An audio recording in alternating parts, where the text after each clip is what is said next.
Le score. Le score. Je devais créer et comprendre que nous aurions un entretien tête-à-tête. 18h30, 20h sur Radio Nova. Bon, à mon tour maintenant. On a écouté vos classiques, on va écouter les miens. Avec Charline Roux.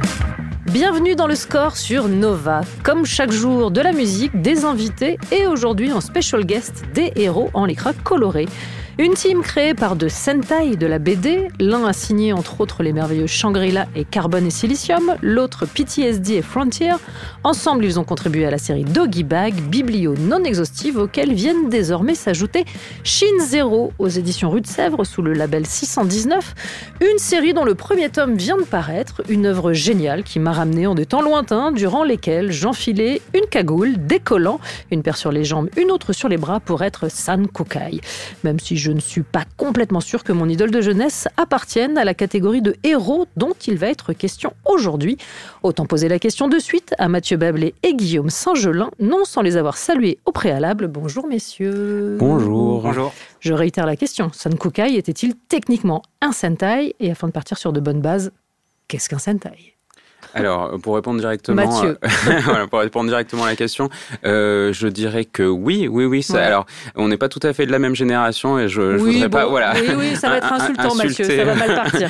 Insulter qui que ce soit, mais je dirais que c'est qui fait partie de la catégorie même des Metal Heroes, si je dis pas de bêtises, parce qu'effectivement, alors le Sentai et le Tokusatsu en particulier, c'est un genre qui nous est un peu inconnu à nous autres Français. Ouais. Alors, à part effectivement pour ceux qui ont eu la chance de naître dans les années 80 et de découvrir par le biais du Club Dorothée et de quelques autres émissions, Power Rangers pour citer les plus connus qui sont une réinvention américaine, mais même donc Xor, Senkukai, Jetman, Winspector, etc. Voilà, donc plein de souvenirs que les quarantenaires pourront se remémorer.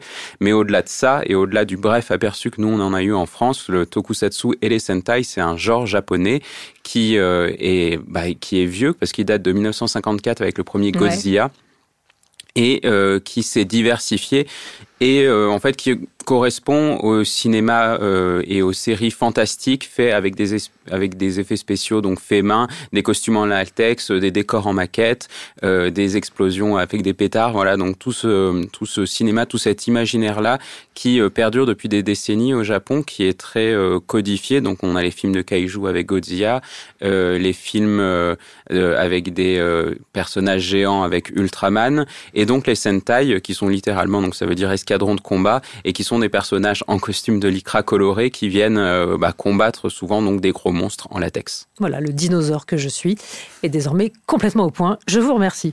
Avant de revenir à cet univers, la question rituelle de cette émission, quelle place prend la musique dans votre vie de tous les jours ?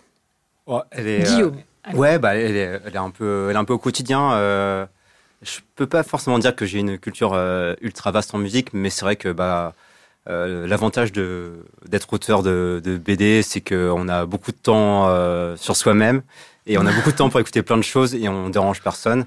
Donc moi j'écoute beaucoup de musique, mais après il y a des fois ça me permet juste c'est vrai que j'écoute la musique presque plus comme une ambiance en fait, mais j'en ai besoin, tu vois. C'est vrai que des fois ça peut même un peu me mettre dans un mood quand je bosse pour travailler. Alors des fois je cherche des playlists, des artistes qui vont vraiment coller vraiment à ce que je fais. Puis des fois, ça n'a rien à voir. Ouais. Des fois, je me mets de la musique vraiment très facile à écouter, rythmée juste parce que je me lève le matin et j'ai besoin de me motiver, tu vois. Mais ouais, ça fait partie de ma vie un peu de tous les jours parce que ouais, c'est du quotidien, quoi. Mathieu, travaille en musique ? Ouais, pareil, mais en fait, on passe tellement d'heures sur notre planche à dessin à cravacher comme des forcenés que ce soit la musique ou des émissions, des podcasts, mais effectivement, moi, j'ai toujours du son dans les oreilles, j'ai besoin de m'évader un petit peu justement du travail un petit peu répétitif que je fais au quotidien. Ouais. Pour débuter, une ode à la jeunesse, ne serait-ce qu'à cause de mon année de naissance, qu'on m'a fait remarquer directement en entrée d'émission. MGMT et Kids. Le score sur Radio Nova. Nova. MGMT sur Nova avec Kids, un titre que je soumets immédiatement à mes deux invités. Et je vois la terreur dans leur regard. Mathieu Bablé, Guillaume Saint-Gelin, est-ce que c'est le genre de choses que vous pouvez écouter ? Ah oui, carrément. Vous avez le droit de dire non. Hein. Non. Vraiment, rien de menaçant. J'ai pas mes collants pour me transformer. Vraiment, soyez très tranquilles. On parle aujourd'hui de Chine Zéro, publié sous le label 619 aux éditions Rue de Sèvres. Scénario Mathieu Bablé, dessin et couleur Guillaume Singelin. L'histoire débute le 22 janvier 2008. Plus de kaiju, de monstres géants venus des mers. En tout cas, c'est ce que disent les autorités. Donc, les tâches confiées aux Sentai ne sont plus aussi héroïques. Ils sont d'ailleurs embauchés et bookés par appli et en fonction de leurs résultats obtiennent un nombre d'étoiles. Warren, Nikki, Héloïse, Satoshi, Sophia sont Sentai pas tant par vocation, sauf pour un, que par nécessité de gagner leur vie. Et ils essaient de trouver leur place. D'abord, ce titre, Chine Zéro, il renvoie à quoi ? Guillaume. Ouais, ça a été une grosse réflexion sur le titre du projet. On passe à la fois par des questions de est-ce qu'on met le terme Sentai en avant, parce que c'est une des références importantes du projet. En même temps, c'est aussi très niche comme terme. Ouais. Donc voilà, on est passé par pas mal d'itérations. Finalement, on arrive avec ce titre de Chine Zéro qui est encore plus cryptique, mais qui peut se prendre de manière très extérieure. C'est vrai que le mot Chine, il va définir ce renouveau au Japon. En fait, ils vont parler de Chine. Comme aujourd'hui, ces dernières années, on a eu par exemple le réalisateur Anno qui a repris Godzilla, Ultraman, Kamen Rider, qui a nommé ses films Shin, Ultraman, etc. Ouais. Voilà, pour parler de renouveau d'un genre. Donc c'était un titre qui marchait bien. Et le terme de zéro, finalement, il a ce côté de un peu d'origine, en même temps de zéro parce que c'est un peu un groupe de losers aussi. Donc voilà, il était un peu multisens. Et voilà, ça fait un titre qui est presque une recherche un peu phonétique, un truc qui sonne bien, tu vois, et en même temps qui porte un sens, quoi. Mathieu, tu as imaginé cette histoire exécutée par Guillaume. Comment est-ce qu'elle est née dans ton esprit ? Disons que, moi, il y a un truc qui m'a intéressé tout de suite. Vraiment, cette espèce de concept, c'était prendre des héros et les ubériser. Ouais. Vraiment, c'est parce qu'aujourd'hui, je considère qu'on vit dans un monde déjà désenchanté et les figures héroïques existent plus, où elles vont pas dans la bonne direction, etc. Enfin, nous dans notre génération, je pense, et particulièrement les générations suivantes, en manque de repères. En 87, oui. je précise. Ouais. Mais tu vois, en manque de repères, en manque de figures héroïques, en manque de sens dans un monde extrêmement compliqué, et donc confronter ça à une forme d'héroïsme un peu plus pop via les Sentai, c'était vraiment le concept de base qui a tout structuré. Alors pourquoi ce saut dans le temps, au-delà du fait que votre œuvre est elle aussi sortie un 22 janvier ? Parce que là, ça démarre vraiment un 22 janvier 2008. Alors, pourquoi ce saut dans le temps ? Parce que, en fait, quand on a commencé nos discussions vis-à-vis de ce concept, on a beaucoup discuté de, en fait, comment c'était, toi, quand tu avais 20 ans ? Enfin, tu vois, qu'est-ce que tu as ressenti ? Et puis, quel recul tu as aujourd'hui, maintenant que tu as passé la trentaine, sur ton propre parcours et les générations qui ont 20 ans aujourd'hui ? Donc, en fait, notre ambition sur 3 tomes, c'est de commencer en 2008 avec des gens qui avaient 20 ans à l'époque, où on avait 20 ans, et puis de faire un bond dans le temps à chaque tome pour finir par les gens qui ont 20 ans aujourd'hui et voir la différence qu'il y a aussi, parce que nous, je considère qu'on est une génération un peu entre deux, quoi. On a profité un petit peu dans les années 80 du dynamisme économique sans trop se poser de questions. Et puis là, on se prend, comme tout le monde, de plein fouet toutes les considérations environnementales, économiques et politiques qui nous arrivent en pleine gueule. Et il y a des gens qui sont nés dans ce monde-là. Et ça nous paraissait aussi intéressant de traiter cette thématique-là vis-à-vis de ces nouvelles générations. Oui, donc on n'est clairement pas dans un monde alternatif. Non. C'est ça, un vrai souci de réalité. On y reviendra. Je ne sais pas si on doit flipper. Si, clairement, on doit flipper. Une petite pause. On écoute David Bowie dans un instant avec Heroes, forcément, et ce sera juste après la pub. Le score sur Radio Nova. Et voilà une question à laquelle il est impossible de répondre non, sous peine d'être jugé. Êtes-vous fan de David Bowie ? Mathieu Bablé, Guillaume Singelin. J'ai bien compris qu'il fallait répondre oui à toutes les questions. Donc oui, non, bien c'est sûr. pas vrai, vous avez le droit de dire non. Vous pouvez ne pas y être complètement sensible. J'ai pris Heroes parce qu'évidemment, on parle de héros à leur manière. Ouais, non, moi j'aime beaucoup et au-delà de sa musique, c'est ce qu'il représente aussi en tant qu'artiste. Et le fait qu'il évolue, quoi. On parle aujourd'hui de Chine Zéro, je le rappelle, publié sous le label 619 aux éditions Rue de Sèvres. Comment vous définissez le format ? On dit format manga ? Format...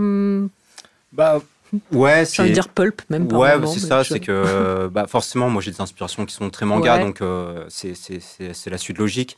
Mais c'est vrai qu'avec Mathieu, ce qu'on se dit sur le dessin, sur le format, sur tout l'enrobage finalement, c'est aussi ce qui va avec le récit. Et finalement, avoir ce récit de vie avec du quotidien, ça colle bien, je trouve, à ce petit format en série. Ça aurait été très différent si on l'avait fait en grand format, en one-shot, tu vois. Donc, on n'aurait pas raconté la même chose. Donc, c'est plutôt la définition Enfin, ce que raconte le projet va définir un peu le format, quoi. Vous avez tous les deux exploré le futur dans vos œuvres respectives, une bonne manière de rendre le présent bien flippant. Est-ce qu'on fonctionne avec les mêmes warnings quand on s'attaque au monde d'avant ? Oui, alors... Mathieu.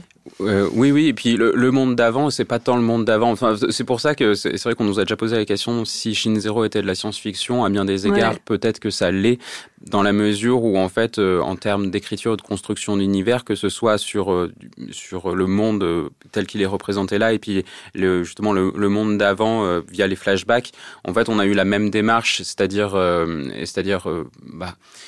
se poser des questions rétrospectivement sur quel constat on peut faire sur le monde du passé, et notamment dans Shin Zero, sur comment on voyait l'héroïsme, comment le monde était plus simple quand les méchants étaient historiquement très bien identifiés. Ouais. Et on sait d'où venait le danger. Voilà, exactement. Et comment aujourd'hui, alors j'allais dire c'est plus compliqué, puis bon, dernièrement avec l'actualité c'est beaucoup moins compliqué, mais il y a des points physiques d'ailleurs. Ouais. Oui, clairement. Mais toujours est-il qu'en fait on a écrit ce récit comme on fait de la science-fiction, c'est-à-dire essayer de prendre du recul sur des sujets de société, essayer d'en extraire vraiment, synthétiser ce qui nous paraît important, et puis faire la prospective, quoi. C'est-à-dire comment on imagine un monde qui est ultra ubérisé et qui est à la fois le nôtre et à la fois pas le nôtre. On y voit des choses différentes et des choses qui correspondent. Donc c'est vraiment le même travail. Alors, je parle de ce que j'ai lu et de ce que j'ai cru comprendre de vos psychologies respectives. Un optimiste, Guillaume, un pessimiste, Mathieu. Comment est-ce qu'on s'accorde ? Et alors, c'est pas des vrais points de divergence, mais c'est vrai que moi, je lui envoie des premières versions de scénario, et puis il a tendance à adoucir tout ça. Alors, ne serait-ce que par le dessin, qui est tellement riche et vivant que les personnages sont tout de suite vachement plus empathiques. Mais au-delà de ça, effectivement, enfin, des fois, il me dit non, mais ce personnage, faut pas qu'il soit si méchant que ça, quoi. Ouais. donc, oui, on essaie de trouver une espèce d'entre-deux pour qu'à la fin le projet il soit quand même un peu lumineux, parce que bon, c'était quand même l'objectif, au-delà de ça, malgré mes automatismes. Et puis c'est vrai que moi je suis un peu un faux oui, c'est positif. Ça, on est vraiment sur un optimisme relatif. J'aimerais que tout se passe bien, je pense, comme tout le monde. En fait, c'est juste que j'ai ma bonne dose de pessimisme au quotidien. Il suffit d'ouvrir les infos en ce moment pour se plonger le moral. Donc c'est vrai que quand je bosse sur mes œuvres, j'aime bien amener un peu de positif. Les personnages que je crée, j'aime aussi les aimer. Je pense que c'est important. Alors ça ne veut pas forcément dire les rendre bons, mais j'ai besoin d'avoir de l'affection pour eux. Donc c'est vrai que des fois, quand je reçois le texte, je suis un peu il est dur avec mes personnages. Mais finalement, en fait, on en discute et on trouve un milieu qui nous semble très intéressant tous les deux, quoi. Le gang de héros dépeint dans Shin Zero est ado ou post-ado ou jeune adulte. Est-ce qu'on peut aussi voir cette série comme un roman d'apprentissage ? Oui. Clairement, sur ce tome 1, de toute façon, c'était la volonté. Là, on avait comme influence un peu les films coming of age américains, en essayant quand même de twister un peu la formule, mais vraiment ce moment, nous qui nous avait de toute façon semblé important, et puis tout le monde passe par là, donc c'est très bien, mais vraiment de transition où d'un coup d'un seul, on n'est plus sur des rails, et on a le sentiment que les prochaines années seront déterminantes pour notre futur, et c'est vraiment ce sentiment-là qu'on voulait retranscrire dans les premiers chapitres du livre. On est toujours en compagnie de Mathieu Bablé et Guillaume Saint-Gelin, venus nous parler de Shin Zero. C'est aussi une œuvre qui questionne la transmission, la place des anciens. Il y a 3 générations qui sont représentées. Est-ce que c'est dans la tradition tokusatsu ou est-ce que c'est un ajout personnel ? Je pense que c'est plutôt personnel comme approche, même si on peut presque y voir le côté un peu méta, c'est que les tokusatsu et les séries de Sentai, etc., c'est des séries qui sont très régulières. En fait, tous les ans, il y a des nouvelles séries, il y a des nouvelles itérations. Donc, il y a une sorte d'héritage un peu méta. En fait, chaque série va un peu influencer une autre. Et donc, la question génération se collait bien. Et c'est vrai que c'était notre thématique aussi de base. C'est vrai que nous, on parle on parle de comment on était à 20 ans, mais c'est aussi comment maintenant, nous, à 30 plus, on perçoit les gens de 20 ans, comment on perçoit les gens d'avant, d'après. Donc, c'était important d'évoquer tout ça. Et c'est pas forcément raconter un clash de génération, mais juste les différences et les différentes perceptions du moment où on vit sa vingtaine, quoi.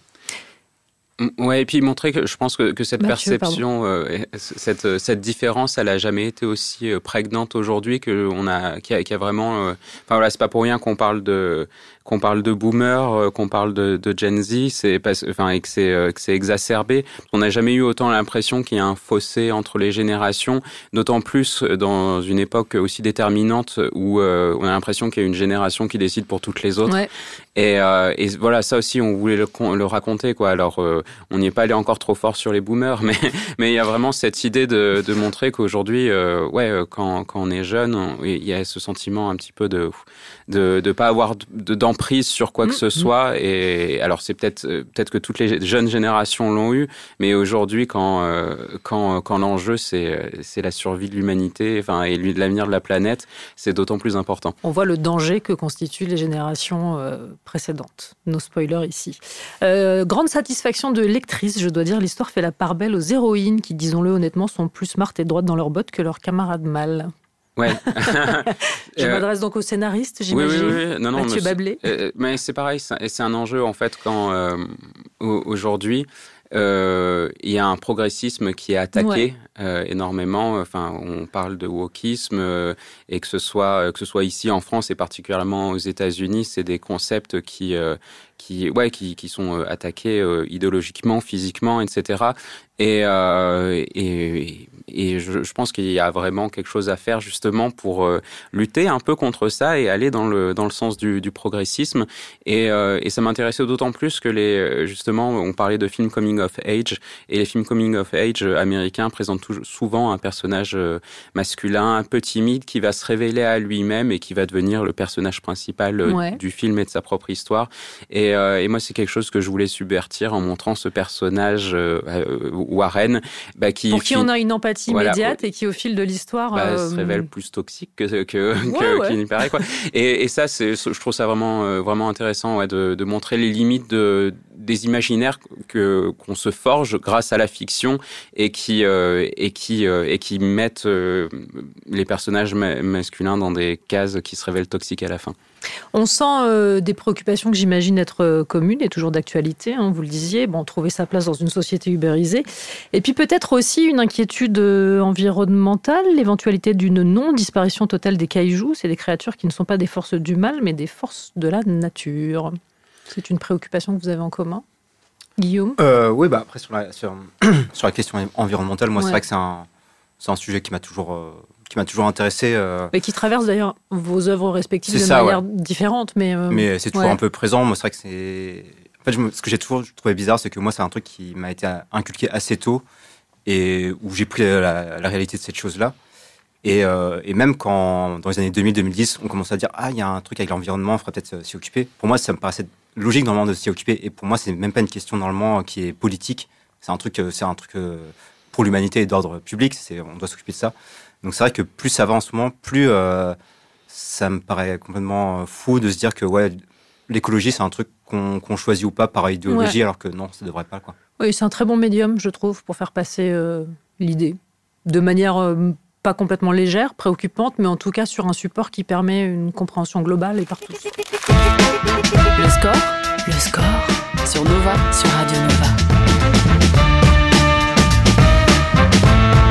Avec Charline Roux. Puisqu'on parle de Chine Zéro en compagnie de Bablé Singelin, c'est comme ça que c'est écrit sur la couverture, soit Mathieu et Guillaume. Alors, c'est pas les mêmes super-héros que ceux désignés par la chanson.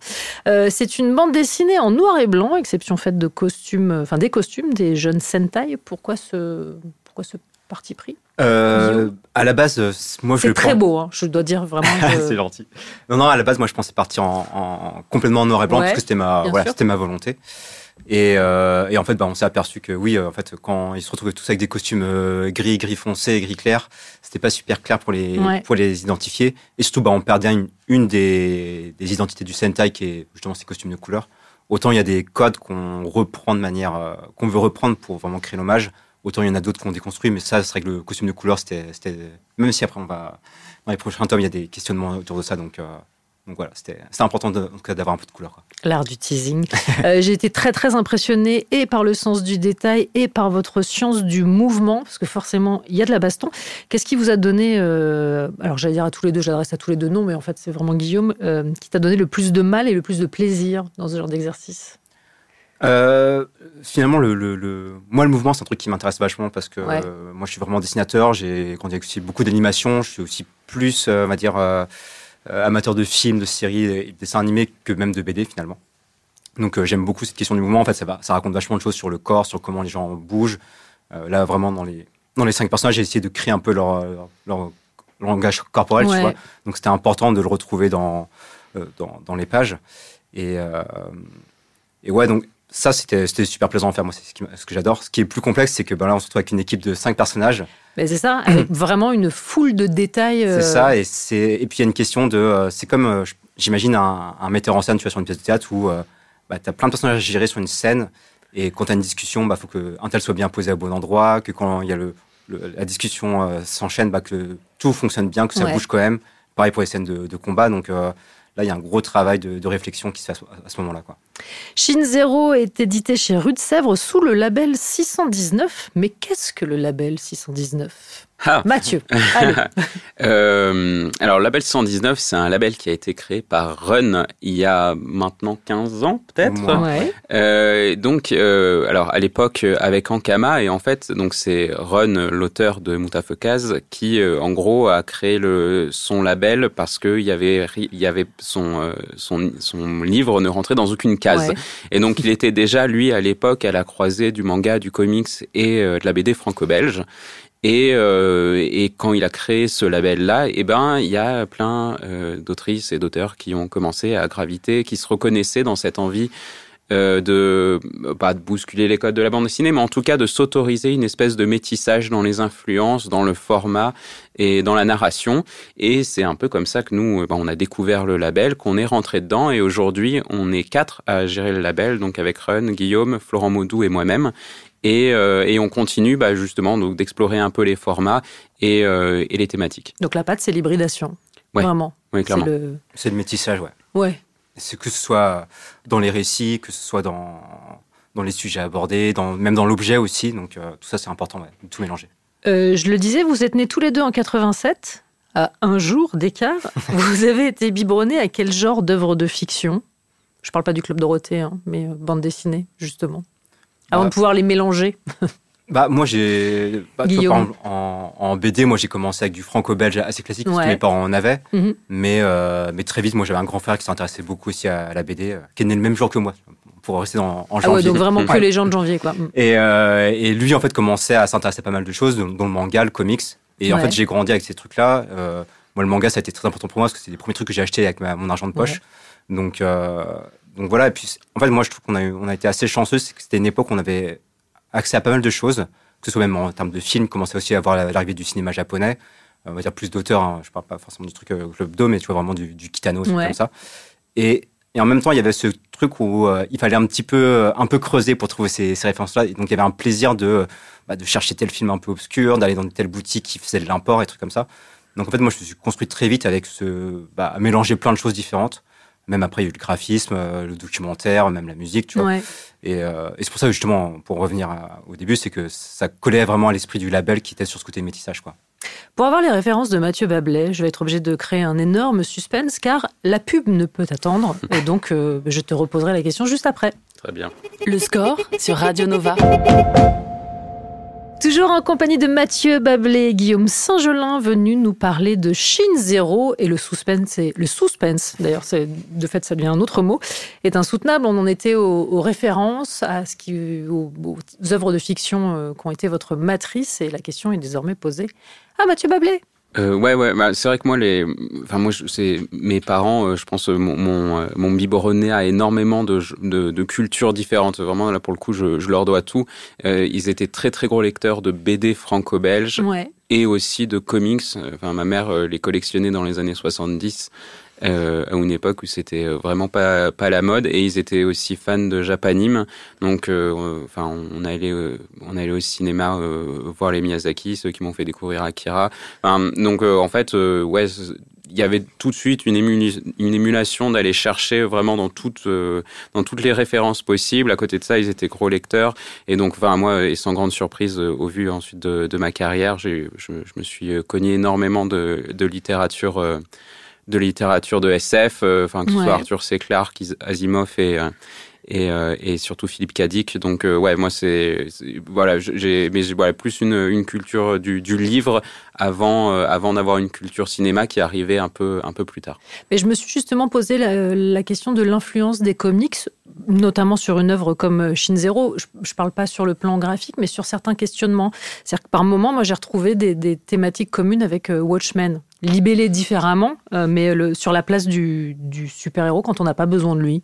Oui, complètement. Et Watchmen est effectivement forcément une grande influence parce qu'effectivement, il y a un métadiscours dans Watchmen, il y a une prise de recul vis-à-vis du genre en lui-même, qu'Alan Moore a fait. Plus récemment, même The Boys le fait un petit peu. La série, ouais. Donc oui, forcément, quand on s'attaque au genre de l'héroïsme, il y a les comics américains qui sont pas loin, et effectivement, il y a cette grosse ombre, au-dessus de nous qui forcément nous influence un peu. Ouais. Alors, ce qui est très étonnant, c'est que on passe notre temps dans les fictions, les auteurs passent leur temps dans les fictions à maintenant plutôt les maltraiter, et pourtant ils sont toujours omniprésents. Comment est-ce que vous expliquez ça ? Moi je serais un peu pessimiste là-dessus, dans la mesure où je sais pas. À une époque, je me serais dit on a besoin de se raccrocher à des figures héroïques, effectivement, parce que c'est porteur de sens. Aujourd'hui, je mettrais une distinction entre la figure héroïque et la pop culture. Et en fait, quand tu fais partie de la pop culture, t'es un produit, t'es dans le paysage culturel, mais est-ce que t'es pas vidé de ton sens ? Ce qui est un peu la thématique de Shin Zero. Et donc, tu vois, je suis pas sûr que tu sois autre chose qu'une figure, qu'un produit, c'est peut-être pas vraiment le mot, mais enfin voilà, qu'une figure qui est un peu dans le paysage culturel et que tu vois sur un t-shirt ou autre, quoi. Alors, puisque j'ai face à moi 2 épées de la science-fiction, j'ai un petit extrait à vous faire écouter. There's something happening to me. There's something awakening in my mind. I can't control it. What did you see? There's a crusade coming. Bon, c'est un extrait de Dune, pour ceux qui ne l'auraient pas identifié. Le Dune version Villeneuve. J'en profite aussi. C'est une sorte dommage qu'il n'en est pas vraiment un. On a appris la disparition de David Lynch il y a une semaine, même plus que ça. Est-ce que Dune, ça fait partie des œuvres qui vous ont, je sais pas influencé, mais en tout cas changé ou qui vous ont marqué ? Ouais, moi Dune, je pense, c'est un des premiers gros livres de SF que j'ai lu. Ouais. J'y suis allé un petit peu par hasard et ça m'a pas mal marqué. Après, j'ai pas lu toute la saga, j'ai dû lire les 3 premiers bouquins. Et ouais, en fait, moi, ce que j'ai toujours aimé, en fait, c'est comment il passe sur des codes de messie, de héros, comment il le casse.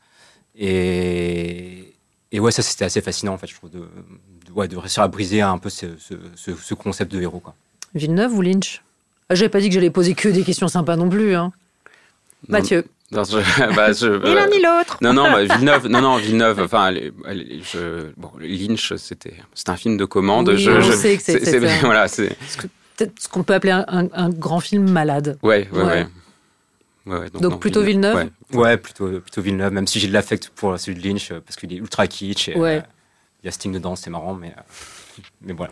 Et ce n'est pas fini, car sachez-le, il y a un autre rituel dans cette émission que les invités redoutent, donc il n'y a pas de raison que vous y échappez. Une rafale de questions sur la musique, pas de réflexion pour vous, l'impossibilité pour moi de revenir sur vos réponses et de vous les faire commenter. Donc, sentez-vous très très libre. Je sens la terreur. Ça va être dur. Ouais. Je sens la terreur. Est-ce que vous êtes prêts ? Je sais que la réponse est non, mais on va y aller quand même. Attends, je crois. Ah non, c'est chacun son tour. Hein. Allez, c'est parti. Le titre qui symbolise le mieux l'enfance. Guillaume. Bon, Mathieu. Oula, Rêve Orange de... Alors, The Girl from Ipanema de Stan Getz. Et Guillaume, une chanson d'enfance ? Je dirais Queen parce que ma mère écoutait ça. Très bien. Et une chanson qui symbolise l'adolescence. C'est votre sujet là. Hein. Ah ouais. Mathieu. Toxicity de System of a Down. System of a Down, oui. Guillaume. Ah ouais, j'ai pas d'idée, mais je trouve que c'est une très bonne idée parce que c'est exactement mon adolescence aussi. Et c'est là que ça va en dire long. Votre chanson de karaoké. Oh putain, Radio Killed the Video Stars. Les Buggles. Ouais. Guillaume, une chanson de karaoké ou de douche, hein, si t'es extrêmement timide et que tu ne veux pas chanter en public. Pas tant que ça en fait. Je suis pas très chanteur, donc même seul, je chante assez peu finalement. C'est vrai. Et j'écoute pas mal de musique aussi, qui sont plus pas mal d'électro. Enfin, en tout cas, quand j'étais ado, j'écoutais pas mal d'électro aussi, donc sans parole. Très bien. Le titre qu'on serait peut-être surpris de trouver dans vos playlists. Ce qui est très drôle, c'est qu'ils penchent tous les deux la tête du même côté. Vraiment, c'est graphiquement très intéressant. J'ai plus les titres en tête, mais ouais, il peut se retrouver qu'il y a du Dua Lipa dans la playlist. Très bien. Alors que ça correspond pas du tout à ce que j'écoute en général, mais voilà. Mathieu. Ah oui, bah si on est à ce stade-là. Oui, des fois du Ariana Grande aussi. Ouais. Le titre qui vous propulse immédiatement sur la piste de danse. Ils vont me dire qu'ils dansent pas, je le sens arriver. Ah non, c'est horrible parce que j'ai un peu honte parce que ça revient aussi à la question sur l'adolescence. C'est Jeune et con de Saez. Mais voilà, je sais pas si ça me propulserait aujourd'hui sur la piste de danse, mais ça l'a été. En tout cas, l'air pénétré, voilà. Tête en l'air, tout va bien. Mes 18 ans, aïe. Guillaume. Je dirais n'importe quel set de Too Many DJ quoi. Très bien. Et le titre qui vous fait immédiatement sortir de la piste de danse? Les lacs du Connemara. Le classique. La playlist de mariage que t'as pas envie d'écouter. Ouais, ce qu'on appelle vraiment la chanson de lumière ménage dans les boîtes de nuit. Et c'est l'heure de rentrer. Votre chanson de comédie musicale préférée? Alors moi, ça sera Starmania et ça sera La fille automate. La serveuse automate. La serveuse automate, merci, pardon. J'ai pas. Et la chanson dont vous avez un mal de chien à vous débarrasser une fois que vous l'avez en tête? Vous savez, catégorie ces petites ritournelles pénibles.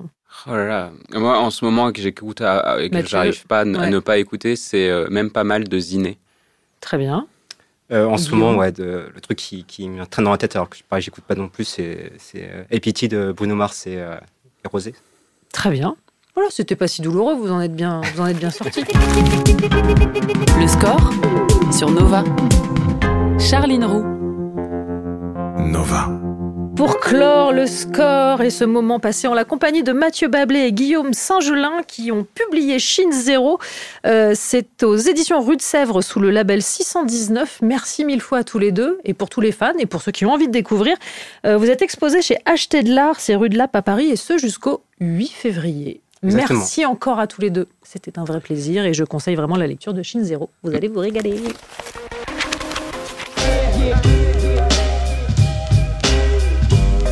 Le score sur Radio Nova. À retrouver en podcast sur nova.fr.